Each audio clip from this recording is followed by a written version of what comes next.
Բարև ձեզ սիրելի հայրենակիցներ, հույս ունեմ լավ եք,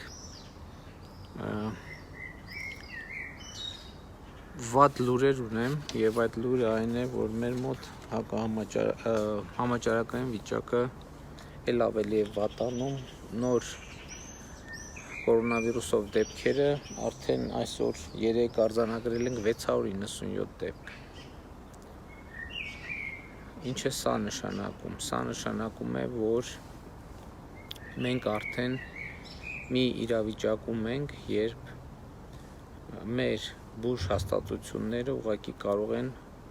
և արդեն այդ վիճակում են, որ կան արդեն հոսպիտալացման կարիք ունեցող մարդիկ, որոնց ժամանակին մենք չենք կարողանում հոսպիտալացնել։ Տեսեք, ընդհանուր առմամբ պրոբլեմը բաժանած է երկու մասի։ Կան մարդիկ, ովքեր ինձ նման կորոնավիրուսով վարակված լինելով այսպես առնվազն իրենց տանը իրենց կյանքը շարունակում են սովորական ռեժիմով։ Ասեմ նաև, որ մենք 3 ավելի մանրամասն բժշկական հետազոտություն անցանք, ես, Աննան, Մարիամը, և արձանագրվեց, որ մենք, այսինքն թոքերի հետ կապված որևէ խնդիր չունենք, այսինքն թոքաբորբ չունենք, և ըստ էության լիարժեք ասիմպտոմ ենք տանում հիվանդությունը։ Իմիջիայլոց ասեմ, որ սովորաբար հիվանդությունը սիմպտոմներով սկսվելու պարագայում է բարդանում։ Մենք վիճակագրություն ունենք, որ ասիմպտոմ հիվանդների միայն 10%-ն է, որոնց մոտ հետագայում բարդություններ են առաջանում։ Այսինքն 10% հավանականություն կա, որ մեր մոտ սկսի թոքաբորբ զարգանալ։ Փոքրիկներին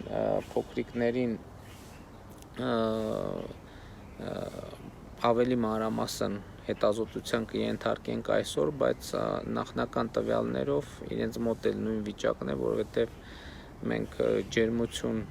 չենք ունենում ըստ էության, ես ջերմություն չունեմ, չեմ ունեցել այս վերջին 1 ամսից ավելի ես ամենօրյա ռեժիմով ջերմությունս չափել եմ, ջերմություն չունեմ և չեմ ունեցել վերջին 1 ամսվա ընթացքում, պատկերացնում եք այս ասիմպտոմի նենգությունը։ Այսինքն մարդ կարող է վարակվել և ընդհանրապես ջերմություն չունենալ և պարզվել, որ ինքը պոզիտիվ է։ Հիմա ինչու եմ սա ասում։ Սա ասում եմ, որ տեսեք, այս հիվանդությունը այնքան նենգ է, ես հասկանում եմ, հիմա սենց համ ասում եմ կորոնավիրուսով վարակված եմ, համ սենց եթեր եմ մտնում, աշխատում եմ, բրիֆինգ եմ տալիս, դուք տեսնում եք ինձ, այսինքն հիվանդ տեսք չունեմ, ինքնազգացողության բացի ինչ-որ մի քիչ հոդացավերից ուրիշ տենց առանձնապես սիմպտոմ չունեմ։ Եվ հիմա իմ խնդիրն է բացատրել իրավիճակի լրջությունը։ Այսինքն այս երկակի իրավիճակը պատկերացնում եք, չէ, ինչ վիճակ է։ Բայց մյուս կողմից այն փաստը, որ ըստ էության հիվանդների մեծամասնությունը իմ նման են, 75% մոտավորապես ասիմպտոմ են։ Մեզ խանգարում է, որպեսզի մենք իրավիճակի լրջությունը բավարար չափով գնահատենք։ Բայց այն 25%-ի մեջ լրջությունը նրա մեջ է, որ այն 25%-ի մեջ մարդիկ կան, ովքեր շատ լուրջ և ինտենսիվ բուժօգնության կարիք ունեն։ Ու պրոբլեմը հետևյալի մեջ է։ Ես ասացի 25%-ն են այդ մարդիկ հիվանդների մեջ, երբ որ ընդհանուր հիվանդների թիվը 100 է, այդ ինտենսիվ բուժօգնության կարիք ունեցողների 25%-ը ֆիզիկական ծավալով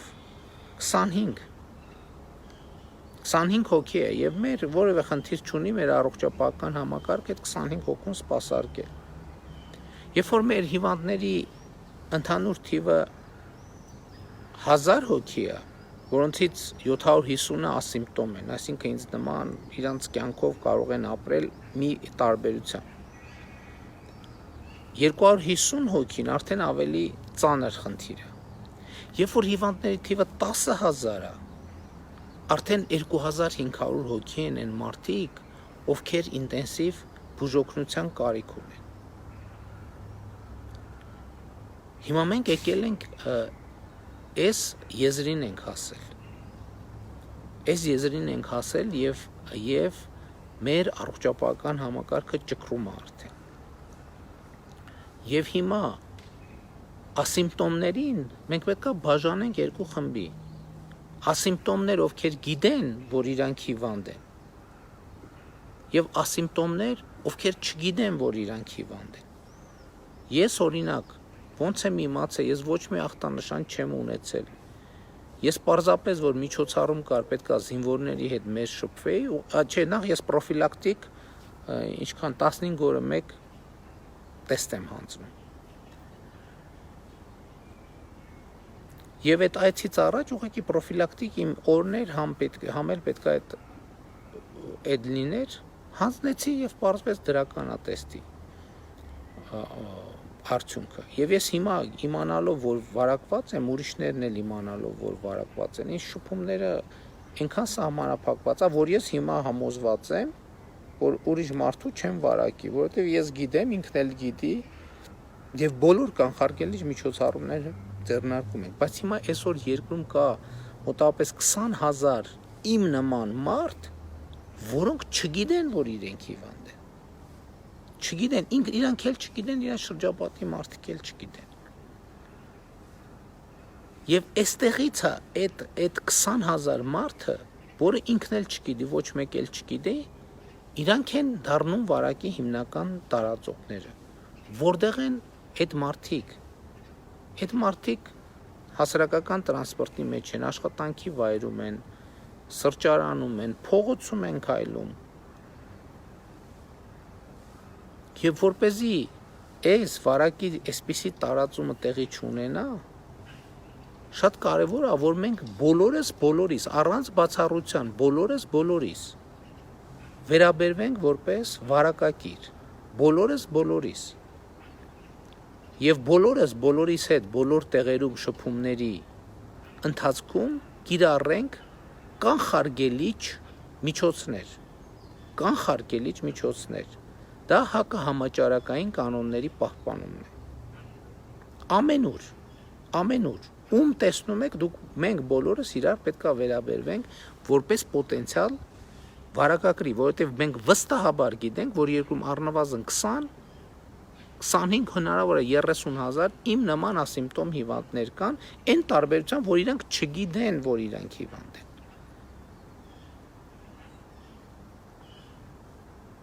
Եվ գիտեք, որ այսօրվանից դիմակ կրելը պարտադիր է։ Ամեն օր, տնից դուրս ամեն օր պարտադիր է։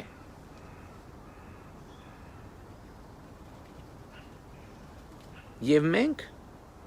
պետքա իրար հետևենք, իրար պարտադրենք, իրարից պահանջենք, որ հակահամաճարակային կանոնները լիարժեք պահպանվեն։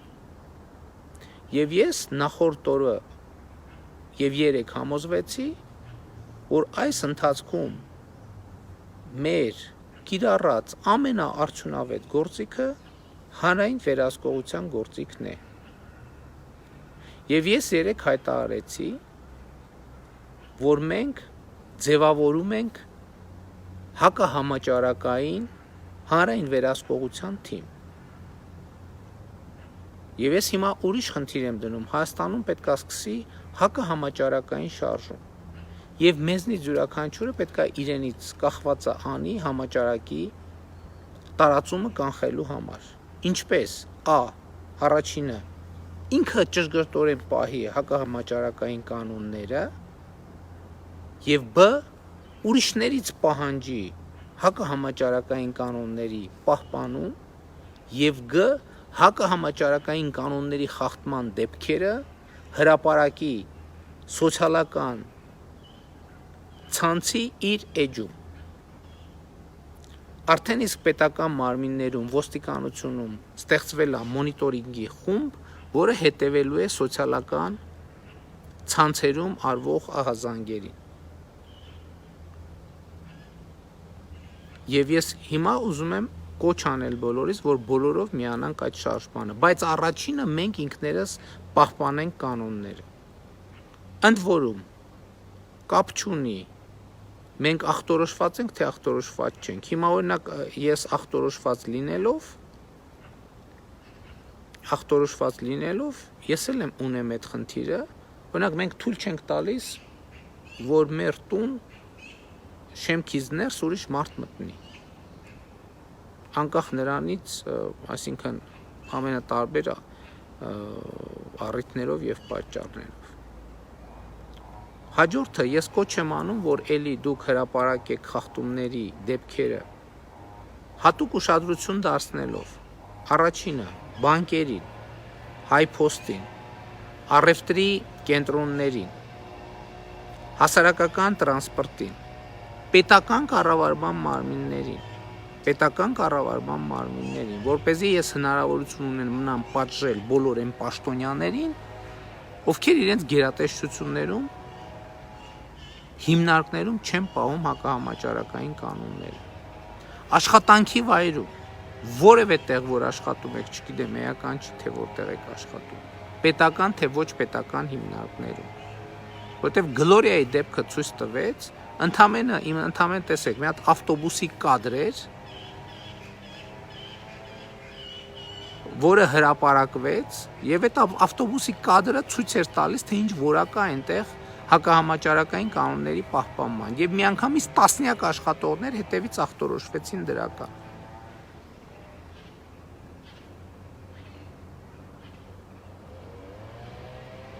Հիմա իհարկե մենք բարետատանը ունենք մի քանի սցենարներ եւ այդ սցենարներից որևէ մեկը կկիրառենք, բայց իմ կոչը, խնդրանքը, ակնկալիքն է,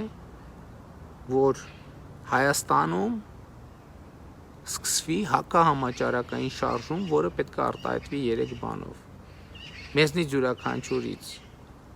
անկախ նրանից իր վիճակում, ինչ վիճակում է,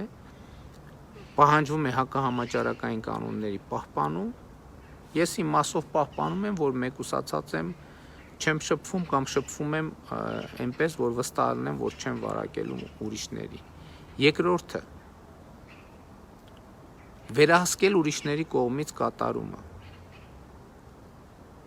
հակահամաճարակային կանոնների,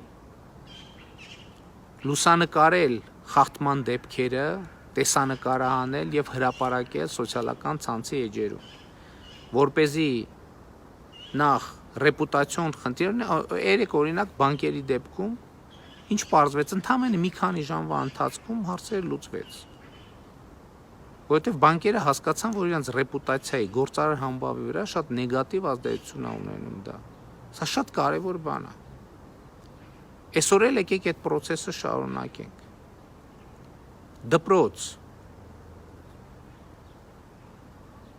Դպրոցներում ինչա տեղի ունենում, հասարակական վայրերում ինչա տեղի ունենում, կանգառներում ինչա տեղի ունենում։ Այս ամեն ինչը պետք է լայնորեն հանրային կերպով վերահսկվի։ Եվ ես ուզում եմ, որ ցավով արձանագրել, որ 3 կորոնավիրուսից ունեցել ենք 6 մահ, եւս 9 մահ կորոնավիրուսով վարակված անձինք են մահացել, որոնց մահվան պատճառը բժիշկները այլ են գնահատում։ Ես ուզում եմ ցավակցել բոլոր մահացածներին եւ նրանց ընտանիքներին։ Ուզում եմ ասել նաեւ, որ մեր հակաճգնաժամային միջոցառումների շրջանակում այս պահին շահառուներին հասանելի օժանդակության ընդհանուր թիվը գերազանցել է 100 միլիարդ դրամը։ Այսինքն մեր միջոցառումների շրջանակներում 100 միլիարդ դրամ աջակցություն է ցուցաբերվել կամ հասանելի է դարձել շահառուներին։ Ընդ որում 9-րդ հայտնի միջոցառումը, որտեղ ըստ էության չգրանցված աշխատողների համար էր նախատեսված, 186,000 երեխայի աջակցություն է ցուցաբերվել 4.9 միլիարդ դրամ ընդհանուր ծավալով։ 8-րդ միջոցառման շրջանակներում 124,000 մարդու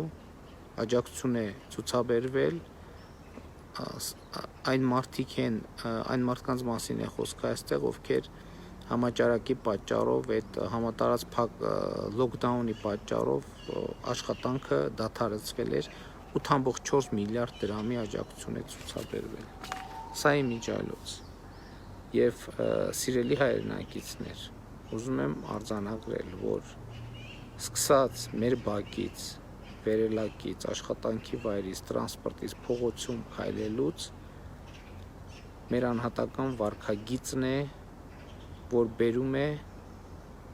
արդյունքների կամ բերում է արդյունքների բացակայության։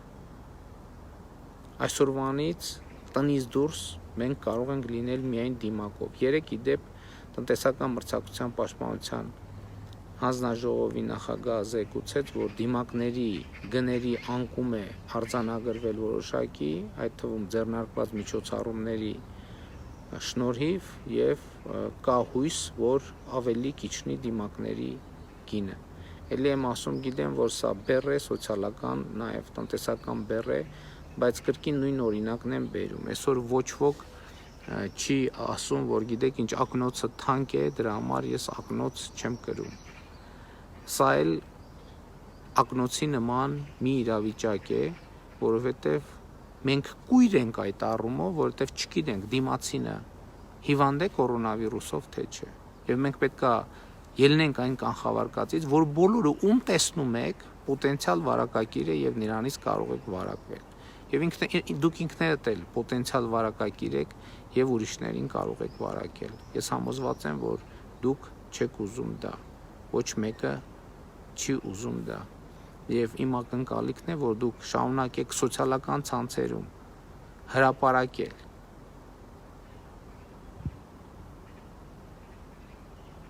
խախտումների բոլոր դեպքերը, ինչպես նաև այո կարող եք իմ Facebook-յան էջին ուղարկել եւ մենք նաև մեր էջում որոշակի հրապարակումներ կիրականացնենք։ Սա հանրային մասով, մնացած մասերով մենք քննարկումները շարունակում ենք անընդհատ եւ կկայացնենք անհրաժեշտ որոշումներ։ Լավ եղեք, սիրում եմ բոլորիդ եւ հպարտանում եմ բոլորովդ, սա ծանր օրհասական պահ է եւ համոզված եմ իրար հետ մենք կհաղթահարենք այս պահը։ Դուխով, բայց բարձր կարգապահությամբ։ Սա մեզ համար շանս է, որպեսզի մենք վերափոխենք մեր վերաբերմունքը կանոնների նկատմամբ, պետականորեն հաստատված կանոնների նկատմամբ եւ դե յուրե կանոններին